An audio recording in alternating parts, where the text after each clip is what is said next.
Thank you all for being here. I've just come back to Sydney after almost 2 months in Afghanistan, and now that I've had a week to play with what I consider to be my new cross-city tunnel, I want some of you to come and share it with me. I can assure you that it's safe. You're certainly not going to get mugged down there, because there's nobody else there. Now, seriously, I've literally been playing in it. I whip in and out of the city. I'm insisting that taxi drivers use it, and I've even been exploring some of those little in-offs to see where they go. And as an engineering project, I just love its newness. No doubt I'll settle back and I'll absorb the above-ground politics because become suitably outraged, and perhaps even agree with the disgusted cabbie who told me, "It's undemocratic, mate." It takes time to adjust my brain space when I return from a job, from blighted societies that never have enough of what they need, to blessed Sydney that, in the first days of every homecoming, always strikes me as having too much of everything. Earlier this year, I arrived home from Iraq to a message from Mike Carlton. Could I get across to 2UE the next morning for a studio interview? I did. And on the way, I listened dumbstruck as another talkback host on another station conducted a primetime discussion on a new cause for anxiety in Australia. It seemed that teenagers were having fun. They were tying the laces of old running shoes and swinging them up into the power lines.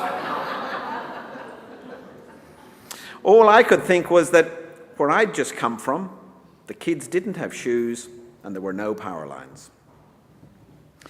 And in the weekend just gone, I couldn't quite grasp why there was a man in a funny coloured hat on my beach, telling me where I could and couldn't swim.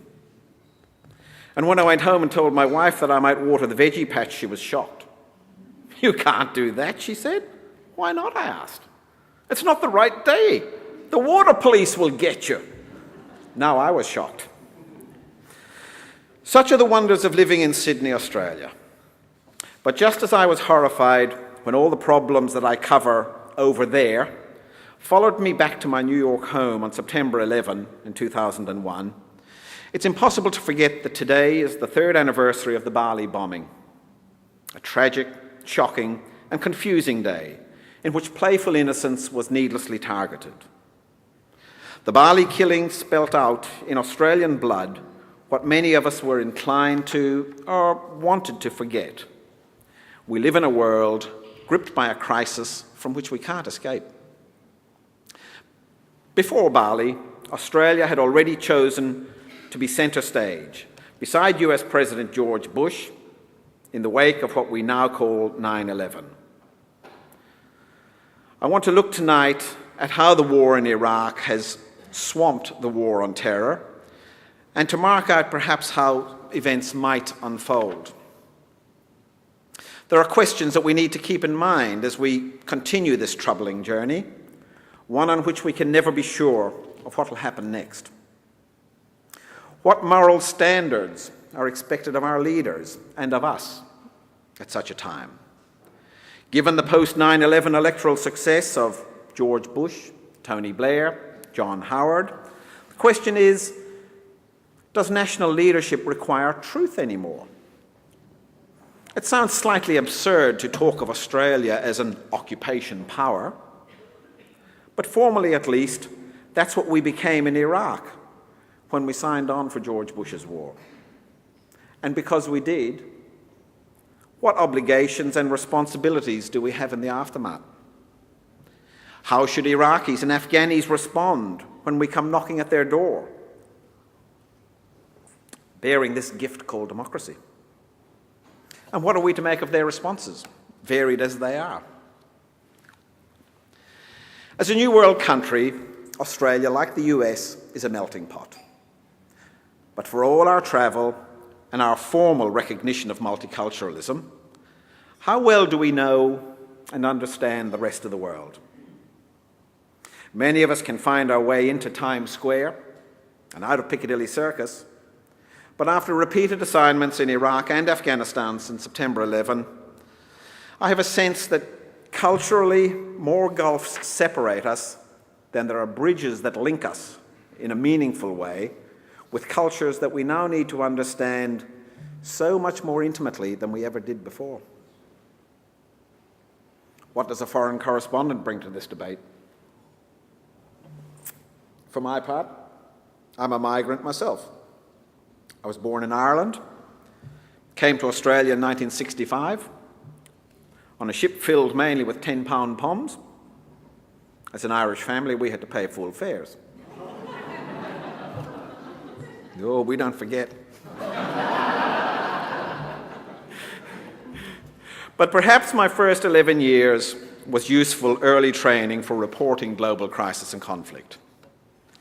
We lived in an Irish border area known as Bandit Country, where at school in Carrickmacross in County Monaghan, I sat next to one of the Mountbatten bombers. Now I live in Australia, and I travel the grimmer regions of the world for perhaps 6 months a year. Enough time, I think, to have roots here, but also enough time to be immersed in these cultures, to get a sense of their value systems and of how they work. A foreign correspondent needs to understand and to be able to explain foreign societies as they are.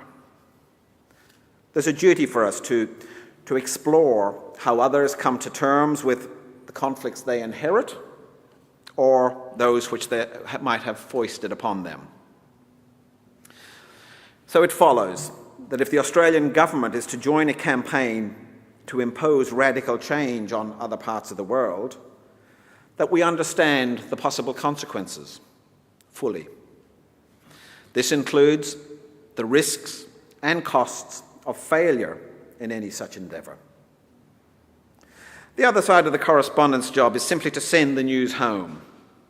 It might be an account of a week on the election campaign trail with Imran Khan, a covert visit to pre-independence East Timor to meet Bishop Bello, or, in a quiet week, the antics of the British royals.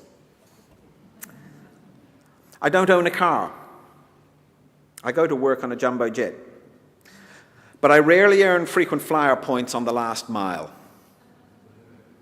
To get into the besieged city of Dubrovnik 14 years ago, I had to stow away on a European Community Peace Monitors boat.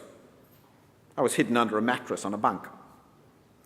To get into the Palestinian refugee camp at Jenin on the Israeli-occupied West Bank, all I could do was run as fast as my legs could carry me. And to get out, I had to walk arms high above my head for 5 kilometers through the lines of the Israeli Defense Forces. In the last days of the Taliban wars in Afghanistan, the only way to the front line was on horseback and then on a raft, made from the inner tubes of truck wheels, bound together with ropes and twigs, hurtling down the rapids of the Kochka River, with a 10-year-old boy sitting up front, masterfully steering with a single paddle, as Taliban rockets and Northern Alliance missiles arced overhead. On another fateful day in the same war, I went the last mile with 5 colleagues on a Northern Alliance armoured personnel carrier, but only 3 of us came back alive after we were caught in a Taliban ambush.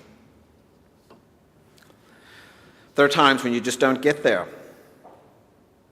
Trying to cross the Allenby Bridge on foot from Jordan into the West Bank, I was often stopped because of confusion between me and an Irish terrorist, also a McGeough, whose name was on the Israelis' list of the usual suspects. A few months ago, driving from Basra in the south of Iraq to Baghdad, I was pulled over by the Iraqi authorities. They took one look at me in full Arab dress, a critical safety procedure adopted by many Western reporters, which actually does make it possible to travel outside the blast wall safety of a hotel compound. The Iraqis looked at my Irish passport and they reached a considered conclusion: a Syrian terrorist. They held me for several hours, and I was freed only after the chance passing of some British soldiers who read my documents and vouched for me. Tea and apologies all around. It's often said that journalists write the first draft of history, but we're not historians and we're not anthropologists. Yet, someone has to be there to see and tell. If you'll excuse a slightly biblical overtone or tone, somebody has to be there to bear witness. I was struck by a sense of this on a surreal night during the war in Baghdad in 2003. It was late when a group of us headed to the outlying suburb of Al-Shawala, the scene of an errant US bombing. A hospital that couldn't cope, a morgue and a mosque filled with mangled bodies in an impoverished Shiite neighborhood. It was 1 a.m. when we were done, and as three of us reporters looked in vain for a taxi, a local youngster called out. The boy had recognized us because he was on the housekeeping staff at the Al Rashid Hotel, 25 kilometers away in the city center. He escorted us on foot through the maze of the marketplace to where a giant expressway knifed through the district, and he flagged down a safe car that delivered us all the way back to the city. As we stood on a median strip, waiting for an unknown ride in an unknown city that was being bombed in the middle of the night, I knew that despite all the risks and our fears for our lives, the media had to be there. If only because no government would issue a press release on what had happened that night.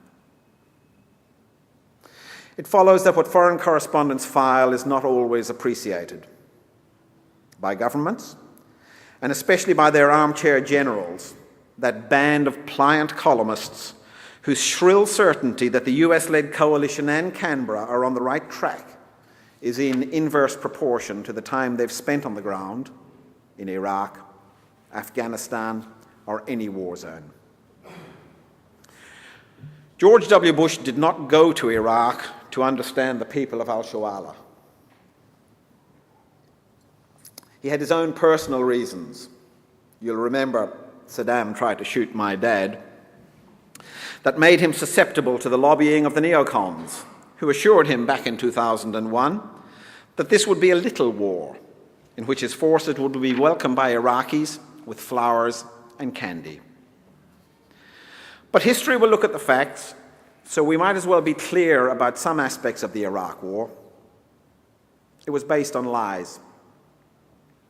Saddam had nothing to do with 9/11, and he was not connected to Osama bin Laden or his al-Qaeda terrorist network. And Saddam had no weapons of mass destruction. 9/11 was a brutal and destructive assault that reflects the vicious mindset of its perpetrators. But what is our response?